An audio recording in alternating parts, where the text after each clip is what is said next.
kulanti wanaagsan dhegaystayaal ku soo dhawaada mar kale iyo barnaamijkeennii dhakhtarka maanta waxaa barnaamijkeena dhakhtarka martino ku ah doctor cabdimajiid xuseen sugule oo ka howlgala cusbitaalka manhal oo ku yaala magaalada laascaanood doctorku waxa uu ka jawaabayaa su-aalo ay soo weydiin doonaan dhegaystayaasha ku taxan barnaamijka hallow doctor ee ka baxa radio ergo ugu horeyn doctor cabdimajiid aynu ku bilowno dhagaystaha ugu horeeya oo magaciisa la yiraahdo xasan aadan maxamed oo jooga muqdisho waxa uu leeyahay waxaan weydiinayaa dhakhtarka maxaa keena xanuunka la yiraahdo mismiska ama xanuunka ku dhaca xubnaha ee keena tabardarrada bismillaahir rahmaanir rahiim waxaa horta waan salaamayaa adiga wariyaha iyo idaacadda iyo weydiiyahaas xasan aadan maxamed su-aashiisa ah maxaa keena xanuun uu u bixiyey isagu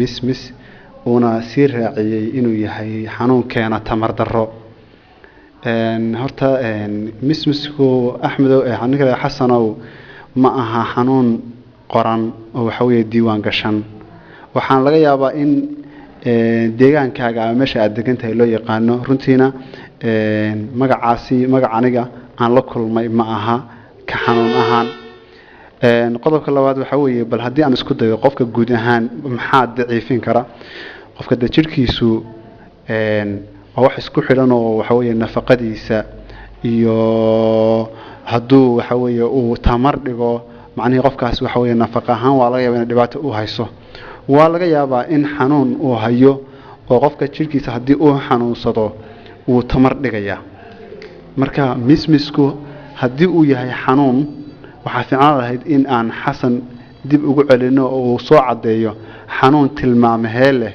markaas ayaa waxaa dhici karta in aanu faahfaahino oo xanuunka marka tilmaamihiisa lagu gartaa tilmaamaha marka inuu soo raaciyo ayaan ka codsan lahaa xasan aadan maxamed si markaa loogu faahfaahiyo waad mahadsantahay waa tahay aynu gudubno dhagaystaha labaad oo magaciisa la yiraahdo cabdiqaadir maadow maxamed kana soo hadlaya buulamareer gobolka shabeellaha hoose waxa uu dhakhtarka weydiinayaa tinta ayaa iga buubta buu yiri ama iga gooda xanuun ima hayo wax daawaana ma marin xitaa cilaan ama xinne xanuunka keeni kara muxuu yahay maxaase lagu daweeyaa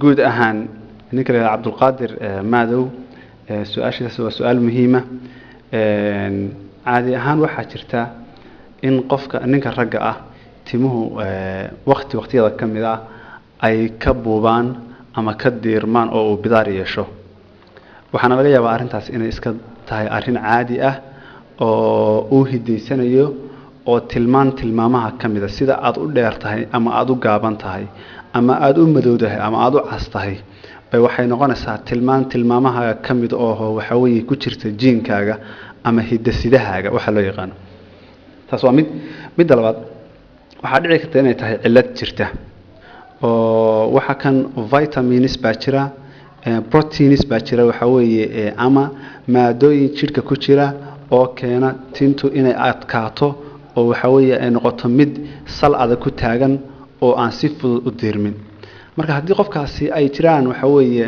macaluul ama dhibaato jirto waa laga yaabaa in tintu ay yaraato oo rifanto waxaa kaloo dhici karta xanuunada qaar jirka daciifiya ama daawooyinka qayb ka mid a labaduba in ay keenaan oo ay dhaxal siiyaan alopecia waxaa la yiraahdaa marka tintu ay buubto talada aan u diraya waxa weeye cabdiqaadir in uu dhakhtar la xiriiro dhakhtarku wuxuu sameynayaa wuu baarayaa wuu fiirinayaa xaaladdu fiirinayaa ma arrin iska caadi ah oo tii ragga lagu yaqaanay bidaartii caadiga ahaydba ma arrin xanuun keenaya isaga ayaa ku kala caddayn kara marka cabdiqaadir gabagabadii waxaan leedahay la xidhiir dhakhtarka kuugu dhow kabacdina talo intaan ka faahfaahsan weydii cabdiqaadir maadow maxamed oo jooga buulamareer gobolka shabeellaha hoose aad ayuu mahadsan yahay waxaan filayaa in su-aasha uu dhakhtarku ka kaafiyey aan u gudubno dhagaystaha saddexaad oo aan soo sheegin magaciisa iyo meesha uu joogo waxa uu dhakhtarka weydiinayaa xanuunka ku dhaca caloosha sida tifowga ama malaariyada maxaa keena daawo simaleeya weydiiyahaas aan magaciisa sheegin wuxuu ina weydiinayaa tifowga iyo malaariyada oo runtii labaduba ay yihiin laba xanuun oo caan baxay oo aad iyo aad u badan. labada xanuunba waxaa lagu tiriyaa xanuunada infectionka ah. infectionka waxaa laga wadaa xanuunada ay noolayaashu keenaan ee faafa ee laga yaabo qofka inay ka soo galaan ama afka wuxuu ka qaatay ama sida hadda oo kale typhoid oo kale ama tiifowga wuxuu yaqaano waa wax xanuun laga qaadayo ama biyihii la cabeeyey ama cuntadii la cunayay ama aan oran karno waa xanuun nadaafad darro ka yimid. waxa keenayana waa bacteria ama noolo yar oo loo yaqaano typhoid paratyphoid loo yaqaano ayaa keenta. bacteriadaas yari waxay keentaa marka calaamado fara badan oo calool xanuun iyo xumad badan iyo jir xanuun iyo waxyaalo badan bay keentaa. waana xanuun daawo leh oo daawooyinkiisa la garanayo isla markaana si fiican looga bogsado. kaliya wuxuu u baahan yahay in si fiican loo maareeyo marka la daaweynayo. wuxuu kale u baahan yahay oo waliba ana aad iyo aad fursadan uga faa'iideysanaya in ka hortaggu uu ka fiican yahay oo ka hortaggiisa waxa weeye xoog lagu bixiyo sida in biyaha la nadiifiyo in hoteelada waxa weeye kushinada iyo meelaha cuntada lagu kariyo aad iyo aad loo ilaaliyo. xaafadaha kale in waxa weeye jikada la nadiifiyo biyaha in la karkariyo. arrimahaas way yareyn doonaan. malaariyadu waa xanuun aad taqaaniin Soomaaliduna ay aad u taqaano kuna badan iyaduna waxaa keena noolo yar oo loo yaqaano plasmodium kaasoo kaneecadu sido waliba teeda dhadig isla markaana qofka ay ku muddo oo saa uu ku galo markaa jirkiisa. isaguna daawo uu leeyahay waana la daaweeyaa waana caan. waa tahay Dr. Cabdimajiid Xuseen Sugle aad ayuu mahadsan yahay. waxaan filayaa dhageystayaasii in laga kaafiyay su'aasha uu dhakhtarka soo weydiiyay. aan u gudubno Maxamed Cabdilaahi Muuse oo kamid ah dadka dhageystayaasha. dhakhtarka waxa uu weydiinayaa xanuunka la yiraahdo hablabaaska ama busbusku daawo ma leeyahay? Maxamed Cabdulaahi wuxuu weydiiyay hablabaaska ama busbuska. kulli xanuunkaasi horta waa xanuun uu viral keeno viral infection weeyaan ma xanuun bacteria ay keento. guud ahaan xanuunada qayb badan oo kamid ah oo ay virusku uu keeno sida xanuunkan common cold oo kale ama hargabka oo kale kanoo kale measles oo kale dhammaantood ama jadeecada waa self limiting diseases bay dhahaan xanuunada iyagu iskood jirka uga baxa. waxa la daaweeyo waxa weeye kaliya in la sameeyo wuxuu ka tagayaa jir xanuun malax buu ka tagayaa superimposed infection. waxa laga yaabaa inuu infections fara badan kaga tago jirka oo nabaradan faraha badan ee dilaacay iyo malaxdan iyo waxan waxa laga yaabaa inuu qandho badan keeno. marka waa xanuun la daaweeyo uu yahay waana xanuun viral infection uu keeno ama noolo virus loo yaqaano uu keeno. isla markaana waa xanuun inta badan dhibaatooyinkiisa waxa la daaweeyo waxa kamid ah xumadiisa waxa laga daaweeyaa jir xanuunkiisa waxa la daaweeyaa waxyaalaha qofka uu kaga tago cuncun fara badan waxbuu kaga tagaa. marka waa la daaweeyaa waana xanuun daawadiisa la yaqaano. Maxamed Cabdilaahi Muuse waxa uu kaloo leeyahay ma jira xanuun la yiraahdo cuncun wax jira miyaa mise maaha wax jira maxaa keena daawo simeeleeyahay? runtii waxa laga yaabaa Maxamed Cabdulaahi laftigiisu inuu maalmaha kamid ah cuncun soo maray. marka ma jira hortayada waxa weeye meesha ma taalo oo dawuu jira oo wax la wada yaqaano cuncun waa jira hase ahaatee ma xanuun baa mise waa calaamad? is it symptom or disease miya ma xanuun baa mise waa calaamad? inta badan cuncunku xanuun maahe waa calaamad waxbaa kiciya wax ku taabtay oo waxa weeye ku cariyay jirkaaga cariyay baa dhici karta waxaad cuntay baa dhici karta daawooyin inaad isticmaashaa dhici karta. marka cuncunku waa jira waana calaamad xanuun maaha inta badan. isla markaana wixii kaciyay waa in la raadceeyaa oo la baaraa lana daaweeyaa daawona waa leeyahay. Cabdilaahi waxa uu leeyahay biyaha dooxyada mara ma jiraan xanuun laga qaadi karo haddii la cabo biyahaas? waxaa laga yaabaa haddii xanuunka maalan oo kale tusaale ahaan brucellosis-ka ama brucellaha haddii neefku uu qabay waxaa dhici karta in waxa weeye dhibaatadiisaas waxa weeye laga qaado oo wax dhici karta saaladiisa iyo waxa weeye dhiicaankiisa laga qaado wax dhici karo weeyaan. su-aashaasi waa su-aal muhiima, waa su-aal maxaa xanuuno oo kasoo faafi kara dooxyada biyaha maray in la cabo.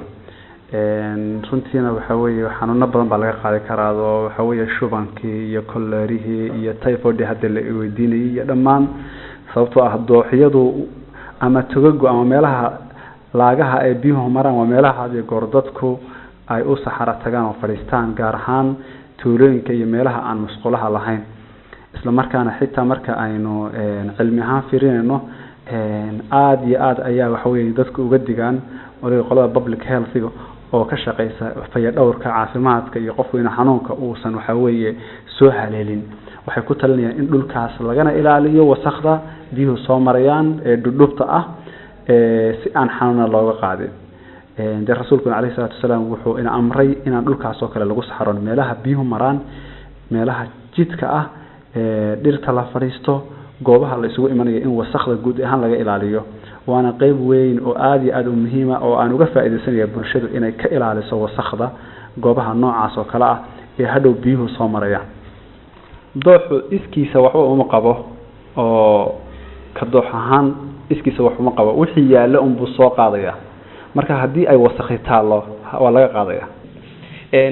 dhegeystaha ugu dambeeya waa xasan cabdullaahi oo jooga marka waxa uu dhakhtarka weydiinayaa madax wareer ayaan galabtii dareemaa marka la gaadho mar kasta maxaa keena daawo simaleeya.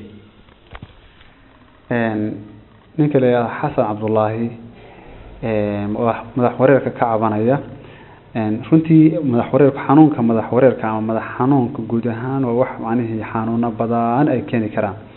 waana calaamad xanuun maaha marka ugu horeysa ilaa la xaqiijiyo oo waxa laga yaabaa hadii kanaaca kugu dhacdo in madaxu ku xanuuno, hadii typhoid kugu dhacdo madax wareer aad dareentid, hadii laga yaabo waxa weeye inaad waxa weeye aad gaari raacdo kale inaad dawaqaad dareento wareertid.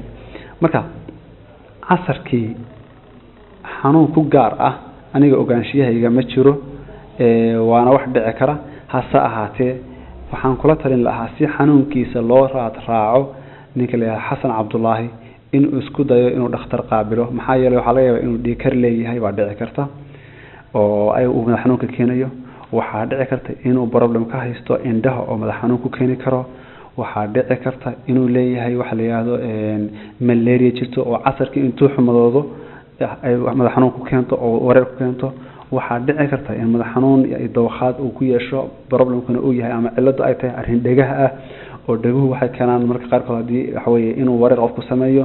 marka si aan waxa weeye uga xal gaadno hadii mushkiladu ay tahay mushkilad waxa weeye soo noqnoqotay wuxuu u baahan yahay xasan cabdullaahi inuu dhakhtar la kulmo. markaas ayaa laga yaabaa in waxa weeye la haleelo dhibaatada jirta. intaa ayaynu ku soo gabagabaynaynaa barnaamijkeeni dhakhtarka oo maanta idinka imaanayay magaalada Laascaanood. waxaana barnaamijkeeni la socodsiinayay anigoo Faarax Dubad. waxaana barnaamijka marti noogu ahaa Dr. Cabdimajiid Xuseen Sugule oo dhakhtar qaabilsan cudurrada guud kana howlgala isbitaalka Manhal oo ku yaala magaalada Laascaanood. tan iyo kulantideena dambe hadii Ilaahay idmo waxaan idinkaga tegayaa sida iyo nabadgelyo.